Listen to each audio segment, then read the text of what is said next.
ሰላም ጤና ይስጥልን አድማጭ ተመልካቾቻችን ሐምሌ 21 2018 ዓመተ ምህረት ላይ እንገኛለን። በዚህ ሰዓት የተለያዩ መረጃዎችን ወደ እናንተ አደርሳለሁ። በተለያዩ አካባቢዎች ያለውን አሁናዊ ሁኔታ በተመለከተ ወታደራዊ መረጃዎችን፣ ዝርዝር የግንባር መረጃዎችን እንዲሁም ደግሞ ፖለቲካዊና ዲፕሎማሲያዊ ቀጠናዊ መረጃዎችን በዚህ ሰዓት ወደ እናንተ አደርሳለሁ። እስከ መጨረሻው እየተከታተላችሁ አብራችሁ እንድትቆዩ ነው በአክብሮት የምጋብዛችሁ። በአማራ ክልል በተለይ በምስራቅ አማራ ቀጠና፣ በሰሜን ወሎ፣ ደቡብ ወሎ፣ ምዕራብ ወሎ ቀጠናዎች የሰራዊቱ ከምሽጎቹና እንዲሁም ደግሞ ከግዳጅ ቀጠና መውጣቱን ተከትሎ የአማራ ብልጽግና ስብሰባ ተቀምጦ ነበር።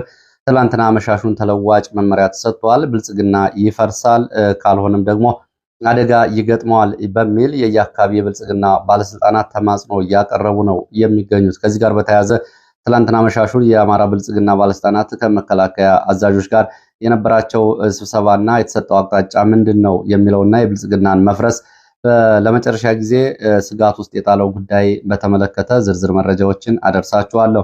ይህ በእንዲህ እንዳለ በተለይ በራያ ቀጠና ያለውን አሁን ሁኔታ በተመለከተም ዝርዝር መረጃዎችን ይዣለሁ፣ ወደ እናንተ ይደርሳል። ቀጠናው ያለው ወታደራዊ እንቅስቃሴና ስምሪትን በተመለከተ ደግሞ ከትግራይ ክልል የተለያዩ አካባቢዎች ተጨማሪ ከማሰልጠኛ ጣቢያዎች ተጨማሪ በርካታ የህወሓት ታጣቂዎች በማሰልጠኛ ሞተው ወደ ግንባር ገብተዋል። አርሚ 24፣ አርሚ 43፣ አርሚ 44 ትላንትና እንዲቀላቀሉ ተደርጓል። የህወሓት ከፍተኛ ወታደራዊ አዛዥ ጆን መድድ ወይም ደግሞ ጀነራል ዮሐንስ ወልደ ጊዮርጊስ በራያ ዋጃ ጥሙጋ አካባቢ ያሉ ወታደራዊ ካምፖችና ምሽግ ውስጥ የሚገኙ ታጣቂዎችን ጎብኝቷል። 14 ተሽከርካሪዎች ታጅቦ ነው ይህንን እያደረገው። እነዚህ ኃይሎች ወደ አዲስ ቅኝ፣ ሰሌን ውሃ፣ ድንጋይ ቀበሌና ትግሬ መንደር የተንቀሳቀሱ ሲሆን ዋና ዓላማቸው በራያ ቆቦ የሚገኘውን ጮቢበር ተብሎ የሚጠራው ወታደራዊ ካምፕን የማጥቃት እንደሆነ ተገልጿል። ይህን በአካባቢ ያለውን ውጥረት ወደ ከፍተኛ ደረጃ አሸጋግሮታል። በጌደሩ ተብሎ ከሚጠራ አካባቢ ወደ ጮቢበር ተከታታይ የሞርተር ድብደባዎችን መፈጸማቸውን ዘግይተው የወጡ መረጃዎች ገልጸዋል። ከጮቢበር በኩልም እንደዚሁ ያጸፋ ምላሽ ተሰጥቷል። ከ14 በላይ ተሽከርካሪዎች የጫኑ ታጣቂዎች ወደ ዋጃና አካባቢው እንዲገቡ ተደርገዋል። እነዚህ ተጨማሪ ናቸው። በዚህ ቀጠና እንደዚሁ ወደ ራያ ዘቦ፣ ራያ መንድፋራና አካባቢው ደግሞ ተጨማሪ መድፎች እንዲገቡ መደረጉን ከቆቦ አቅጣጫ የወጡ መረጃዎች ይገልጻሉ። በአማራ ክልል ያለውን አጠቃላይ ሁኔታ በተመለከተ የወጡ መረጃዎችን አደርሳለሁ። እንግዲህ በዚህ በኩል ከአሁን በፊት አንዳንድ የመከላከያ አባላት የአማራ ብልጽግና ባለስልጣናትን ኮዳ የሚል ቅጽል ስም አውጥተውላቸው እንደነበር ይታወቃል። ይህንን ያሏቸው ለምንድን ነው? መከላከያ አካባቢዎቹን ለቆ ሲወጣ የብልጽግና ባለስልጣናት አብረው ተከትለው ይወጣሉ። መከላከያ ሲገባ አብረው ይገባሉ። ከመከላከያ ተሽከርካሪዎች ላይ አይጠፉም። ወታደሮቹ ይህንን ያሉት የወታደሮቹ የውሃ መጠጫ ወይ ደግሞ ለውጊያ አገልግሎት የሚውል ኮዳ ከወገባቸው ላይ አይጠፋም ወታደሮቹ እና ልክ እንደ ኮዳ ከተንጠልጥለው ከወዲያ ወዲህ የሚሉ ብልጽግና ባለስልጣናት በሚል ነው ይህን ስም ያወጡላቸው። አሁንም ሁኔታው ወደዛ እየሄደ ይመስላል። የመከላከያ ሰራዊቱ በሰሜን ወሎ ዳውንት፣ በደቡብ ወሎ ደላንታ፣ መቅደላ፣ ወግድ በሚገኙ የተለያዩ ወረዳዎችና ከተሞች እንደ ፀሐይ መውጫ፣ ተረፌ፣ ደብረ ዘይት፣ ኮሬም፣ ማሻ የነበሩ ካምፖችን ለቆ መውጣቱና መንቀሳቀሱ ይታወቃል። ሰራዊቱ መውጣቱን ተከትሎ የአካባቢ የብልጽግና ባለስልጣናት ከፍተኛ ስጋትና ጭንቀት ውስጥ መግባታቸውን እና ለክልሉ ከፍተኛ አመራሮች ትላንትና አመሻሹን ማመልከታቸውን የወጡ መረጃዎች ገልጸዋል። የተማጽኖም አቅርበዋል። ሰራዊቱ የሚወጣ ከሆነ የቀረው ሚሊሻና ፖሊስ አድማ ብተና ወደ ፋኖ ሊቀላቀል ይችላል የሚል ሪፖርት አቅርበዋል። ፋኖ ከተሞቹን መልሶ ከተቆጣጠረ ደግሞ የመዋቅር መፍረስና ከፍተኛ ጉዳት ይደርስብናል ብለዋል። ኃላፊነታችንና ስልጣናችን ተረከቡን የሚል ተማጽኖ ነው ያቀረቡት ትላንትና አመሻሹን።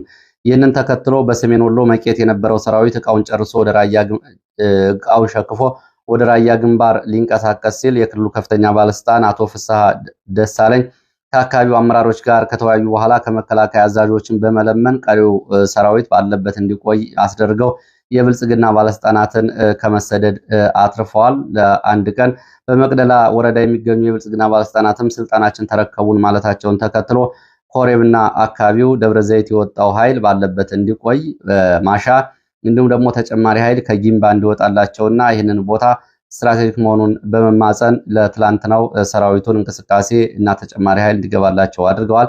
የአማራ ብልጽግና አመራሮች አመሻሹን ስብሰባ ከዚህ ጋር በተያያዘ መቀመጣቸውን የገለጹት የመረጃ ምንጮች ከመከላከያ አዛዦች ጋር መከላከያ አዛዦችን የተማጸኑ ቢሆንም የመከላከያ አዛዦቹ እኛ በሚሰጠን ግዳጅ እንሄዳለን እንጂ የእናንተ በምጠይቁት መንገድ አንቆይም የሚል ምላሽ ሰጥተዋቸዋል።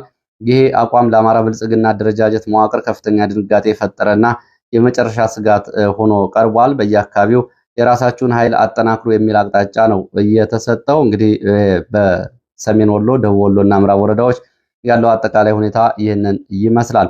ከግዳጅ ቀጠናዎች የሚወጡ የመከላከያ የፖሊስ አድማ ብተና አባላትን በተመለከተ የሁለት ቀናት መረጃ በሸዋ ደራ፣ ይፋት፣ መንዝ ቀጠናዎች 8 የሚሆኑ ወታደሮች ከግዳጅ ቀጠናቸው መውጣት ፋኖን መቀላቀላቸው ታውቋል። የውስጥ ክትትልና ጫና እንዳለባቸው ገልጸዋል። ፋኖን የተቀላቀሉ የሰራዊቱ አባላት በተለይ የአማራ ተወላጅ አባላት ማህበራዊ ሚዲያዎችን እንዳይከታተሉ፣ ሞባይሎቻቸውን እንዳይጠቀሙ ጥብቅ ገደብና ክትትል እየተደረገባቸው እንደሆነ ገልጸዋል። ደጀን ጦር ተብሎ የሚጠራው የሚሊሻ አድማ ብተናም ካምፖች ውስጥ ከሚገኘው ደብረ ብርሃን ዩኒቨርሲቲ ከካምፕ ጥቂት የሚባሉ የፖሊስና የአድማ ብተና የሚሊሻ አባላት ወጥተው ጠፍተዋል። ይህን ተከትሎ ሌሎች እንዳይወጡ ጥበቃና ጥብቅ ትዕዛዝ ተሰጥቷል። በምዕራብ ወሎ ጊምባ ከሚገኝ ጊዜያዊ የደጀን ጦር ማሰልጠኛ ከመቅደላ ወረዳ የመጡ ፖሊሶችን ጨምሮ 15 የሚጠጉ የሚሊሻና የፖሊስ አባላት ከግዳጅ ቀጠና ወጥተው ከስልጠና ጣቢያ ወጥተው ጠፍተዋል። በሰሜን ወሎ ቆቦ እና ዳውንት መከላከያው ለቆ ከወጣባቸው አካባቢዎች ሚሊሻዎች ለፋኖች ሰጥተዋል። ወደ ጎጃም ስንሄድ ደብረ ወርቅ መርጦ ለማርያም በግዳጅ ላይ ከነበሩ የአድማ ብተና አባላት መካከል 12 የሚሆኑት ከነሙሉ ትጥቃቸው ትላንትና ወዲያ ወደ ፋኖ ተቀላቅለዋል። በጎንደር አለፋ እና ጠዳ አካባቢ ደጀን ጦር ተብሎ ከተሰበሰቡት ሚሊሻዎችና አድማ ብተና እና የፖሊስ አባላት መካከል ቁጥራቸው ያልታወቁ ወደ ከግዳጅ ቀጠና ወይም ከስልጠና ካምፕ ጠፍተዋል።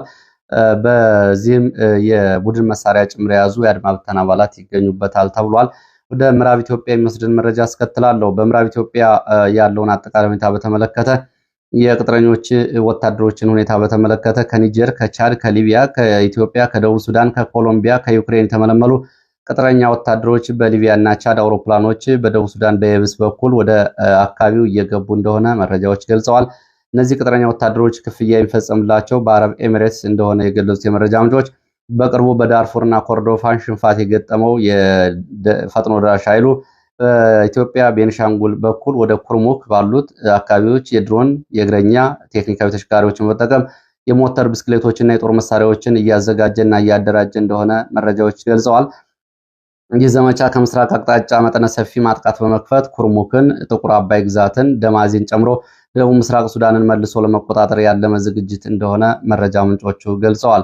ይህ በእንዲህ እንዳለ የቤንሻንጉል ክልል ፖሊስ ኮሚሽን በኩል ዝግጅት እየተደረገ መሆኑም ታውቋል። ፖሊስና የደጀን ኃይል ተብሎ የተደራጀው ኃይል ወደ ጠረፍ ወረዳዎች ሸርቆሌ እና ኩርሙክ አዋሳኞች እንዲንቀሳቀስ ትዕዛዝ ተሰጥቷል ተብሏል። ይሄ ከባለፈው ከነበረው ትዕዛዝ ተጨማሪ ነው። በአካባቢ ባለው ከፍተኛ ውጥረትና በተፈጸሙ የድሮን ጥቃቶች ምክንያት በኢትዮጵያ ወርቅ የሚያመርቱ የውጭ ኩባንያዎች ሰራተኞቻቸውን ከአካባቢው አስወጥተዋል። በትራንስፖርት እንቅስቃሴና እንቅፋት ከመፈጠሩ ባሻገር በአካባቢው የስልክና የቴሌኮሙኒኬሽን አገልግሎት ሙሉ በሙሉ መቋረጡን ነው መረጃዎች የገለጹት። በዚህ በቴሌኮሙኒኬሽን አገልግሎት በመቋረጡ ምክንያት በአካባቢ ያለው ወቅታዊ ሁኔታ ለመከታተል አልተቻለም ተብሏል። እንግዲህ ኩርሙክ የኢትዮጵያ አካባቢዎችና የአሶሳ የኢትዮጵያና ሱዳን ጠረፍ አካባቢዎች የቴሌኮሙኒኬሽንና የስልክ አገልግሎት ተቋርጧል ተብሏል። በዚሁ ወደ ሱዳን መረጃዎቻችን ስንሄድ የሱዳን መከላከያ ሰራዊት ከተባበሩት አረብ ኤሚሬቶች ጋር በመሆን ከተባበሩ ኃይሎች ጋር በመሆን በሰሜን ኮርዶፋን የሚገኙ ስትራቴጂካዊ ቦታዎችን